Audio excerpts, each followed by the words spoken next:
excited. I mean, I just think this is such an interesting topic for all of us as parents. So yeah, I'm in my parenting solutions, and I work with parents with my video courses and private consultations, just helping, well, lots of different things. But, you know, today we're here to talk about how to help them be more confident. And I think you might have a couple of questions for me.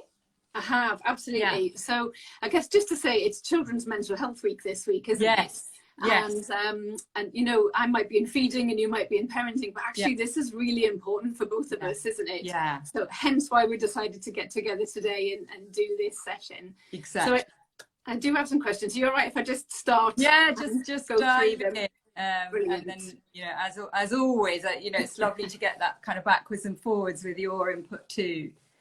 Yeah, brilliant. So the first one we've got is, I don't want my child to be like me. It took me years to build my confidence and I still lack it.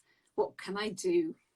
It's such a great question. I think, you know, parents will often feel so guilty, like, am I getting it right? You know, I don't want to make them, you know, I don't want them to be like me. And I think, I mean, what I will always say to parents is they are little sponges. Yes. So all the while you can work on your own confidence, that's going to make a really big difference to your child. Now, they have slightly different temperaments to us. Well, often they have quite different temperaments to us. So, you know, I think some children are naturally more confident and more extrovert and outgoing, and others are less so. So I guess I'd say two things. One is that we have to parent the child that we have. So if we've got one, not the one we want to have. So, you know, if we've got a child that, say, you know, you take them to a party and they don't want to run in, and they're not sort of, you know, straight on the bouncy castle or straight into the games, or if there's an entertainer, you know, putting their hand up to come up to the front. That doesn't mean there's anything wrong. That just means that your child is that bit more reticent. So, you know, don't try and make them into something that they aren't. So yeah, I would say work on your own confidence, and also sort of voice that, like tell them about things that you tried that you found hard. You know, because I think then they, you know, they understand it's not necessarily just an innate thing, but you can always work on things and change. So you could perhaps share from your own childhood. You know, I used to find it hard to go to parties, but what I used to do is have a special way of saying goodbye to my mummy, and then she'd like wave and I'd run in. So you can share that and maybe kind of make it up a little bit. And also just little ways. I mean, we know so much more now about mental health, and we know so much more about, you know, ways, children, the ideas many years ago, needing to raise children's self-esteem. It just wasn't thought of.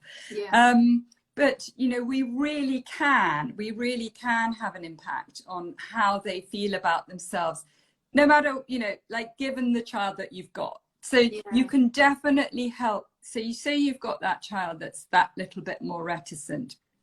You can definitely help give them some tools and some strategies to push themselves a little bit more. And also how you praise them is just so key.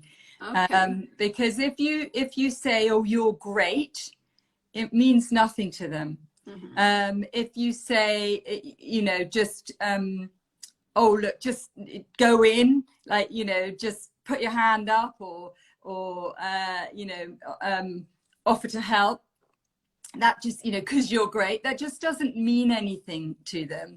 It's too big, isn't it? It's just too generalized. But if you know that there's something that, say they're shy to join in a game, for example.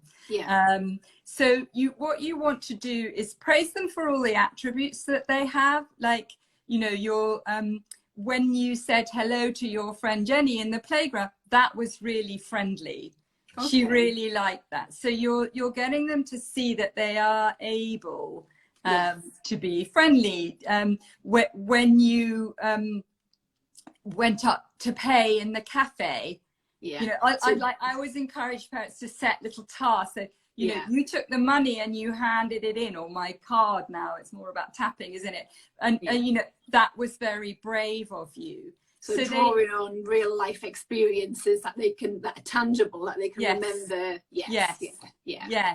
So then they perceive themselves as that bit more able. So I guess it's a kind of a combination. Accept the child you've got. Work on yourself and your own confidence, and talk to them about that. Talk to them about the things that you've done that you found hard. Perhaps share from your own childhood, and praise those details of their things they do combined with equality. And that can really help. Yeah, brilliant. And I love what you said about working on your own self as well, because so I get a very, very similar question, but from parents who around feeding and sometimes around their own body shape and size and weight, if they're unhappy with that. And what it is they just don't want to pass that on to their children, but they just don't know how to make sure that that doesn't happen. And very much so, a lot of the time I talk about looking inwardly and looking at how they interact around food, how they talk about food, how they were parented around food when they were children. You know, were they a member of the Clean Your Plate Club? And they're passing that on to their own children. So, you know, really just taking a step back and looking inwards a little bit to just observe. So it's not about pointing blame or pointing fingers or anything like that. It's just an awareness. And I guess once you've got an awareness, then you can start to look at how you might change things for the better. Yes. And actually just drawing on what you're saying, you know, I'd say to parents, so often we're putting ourselves down. I haven't done this. Oh God, I'm useless at that. Oh no, she's so much better than me. And it would be just, rather than like you say, not beating yourself up for doing that, but more thinking about, okay, well, what could I model for my child that I have done today? Do you know what? I managed to tick 3 things off my list rather than I've got 3 left. You know, they're kind of a bit more the glass half full. And just voicing that. It is. It's about being positive, isn't it? And one of the things that we do in our family, sorry, I'm just putting the light on, it's gone a bit dark, is we at the dinner table we'll just say, oh, you know, what good thing happened? What was your best thing about today? So just really drawing on the positives. And it just, you're right, it just lifts the mood from glass half empty to glass half full, doesn't it? It does. It does. And it's such small things. Because we tend to evaluate the day with a bit, you know, a moan, like what went wrong. Is that, you know, that look, little doggy said dog. Someone's just knocked on my front door. I know. Bear me a second, I'm just going to let the dog out so he doesn't bark. I know, I have exactly the same thing.